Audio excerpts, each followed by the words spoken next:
one of the things, in doing our homework about you, you definitely have a background for this, but I wanted you to share your background with our audience because it's so fascinating. You are, without a doubt, our first CEO or first guest, period, that is from the NSA. You are NSA. You are a physician, or I don't know exactly best describe. I don't know my medical degrees, Sure. but you were a doctor, and now you're a tech CEO. Give us a walk through that. Obviously you were young in your career. You wanted to go and do what? What brought you to the NSA? How did you get in health? I mean, we got to walk this path because it's so fascinating. Yeah. So my first job out of college was being a signals analyst at the NSA. And I did that because I was a total geek in college. Like my senior thesis in physics was on the electromagnetic spectrum in Vermont, right? Like who, I don't know what that is. You don't know what that is.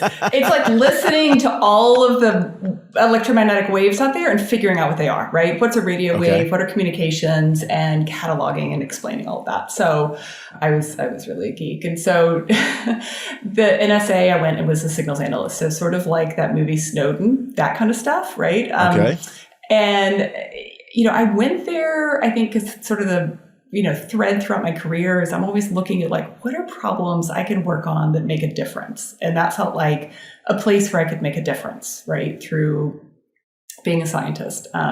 So spent about 3 years working in national intelligence as an engineer, physicist, and then went to work for venture capital fund, investing in communications technologies, like in the late 90s. And that was a lot of fun. I was their subject matter expert on satellite and mobile communications.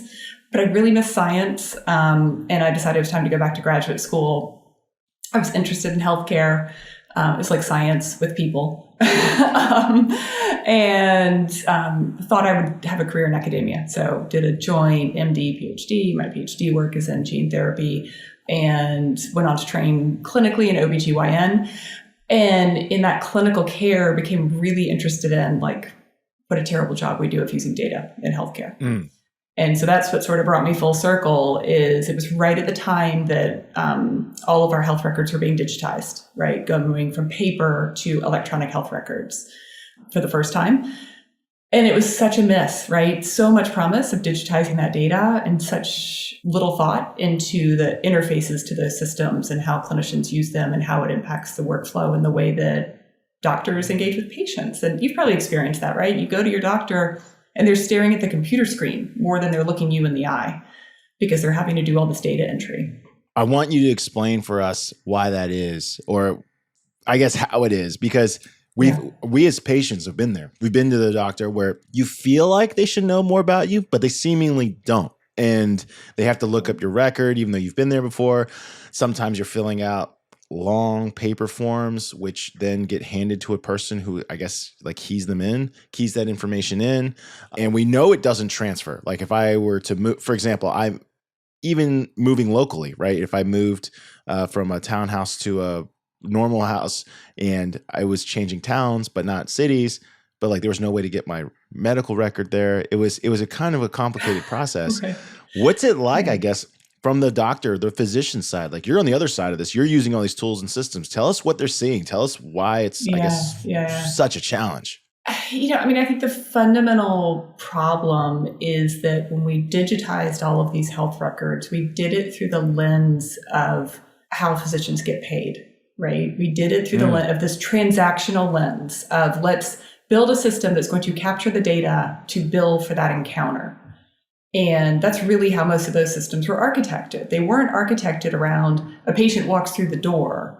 What's the journey of this patient? How does the medical assistant or the nurse or the doctor or the pharmacist engage them?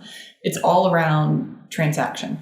And so especially as you reference sort of like, why do they have to look up all your history? Why don't they, why isn't the system feeding that up to them? They weren't built to be longitudinal systems that tell a story. They were built to capture that transaction happening in that moment. And so it's frustrating on both sides, right? No doctor likes that when, you as a patient ask them a question and they have to go click around 14 places to find the answer, knowing that you're sitting there thinking, why don't you know this about me already? Why am I having to ask? Why am I having to tell you? Why did I have to fill out that form for the 100th time while sitting in the lobby? And so when you were sitting there as a doctor, it sounds like you identified this opportunity or this problem, right, that you wanted to solve. What was your initial hypothesis how this could be solved? Because of course, it's one thing to identify a problem, which I think many people are good at. What people are bad at is identifying solutions. So, what were you immediately thinking? Like, hey, this is a way to possibly get this done. Well, my initial hypothesis was I should go back to venture capital and invest in people who will solve this problem. And I like that. That's more like how I think. Like, I'm not the guy. and so I actually did that. And I went to a fund and we started looking at companies and technologies. And then my conclusion was like, oh, this is that same problem, that some of the technology being developed and the people building it don't have the lens of the clinician or necessarily a patient-centric lens when they're designing these technologies.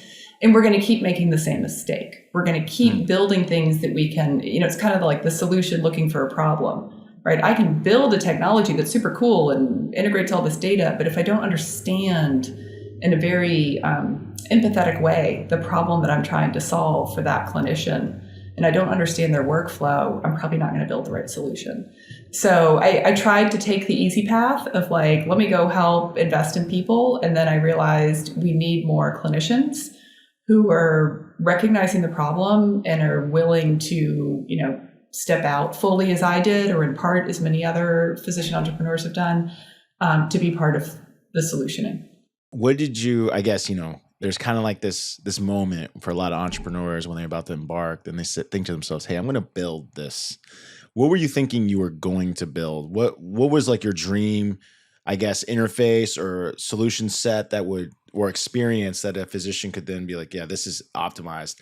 Like, what do you need to know? Because I'm trying to picture I'll say from the patient side, like I think everyone who listens to this podcast certainly has been a patient of somebody, right? And sometimes I've gone out of my way sometimes to take a look at whatever they're typing into. So there's a lot of fields. I know that, like, there's a lot. I've never seen a doctor's software look like a consumer side software. It's like, it feels very much like 20 years old. Yeah. Yeah, it kind of looks like it's made with Visual Basic. It kind of has just a lot of records. Like, it reminds me of like maybe a PeopleSoft or an Oracle Circle or 2000. And I'm looking in there, like, there's so many fields. And also, like, if I have, let's say, a visit, right? Each thing, kind of like supporting what you said, was kind of coded line by line. So it wasn't like a holistic picture of what I guess I did. You would have to read the summary of all lines. So, I mean, I'll use like a dental event because that's the last thing I went to. The cleaning was one line.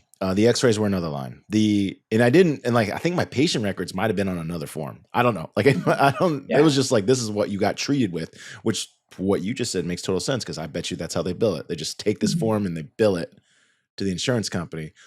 What were you envisioning to say like, hey, I can change this if it looks like this? Yeah. So the vision was really, how do you get to a system that surfaces to the clinician the most important things for them to know and next steps for them to consider?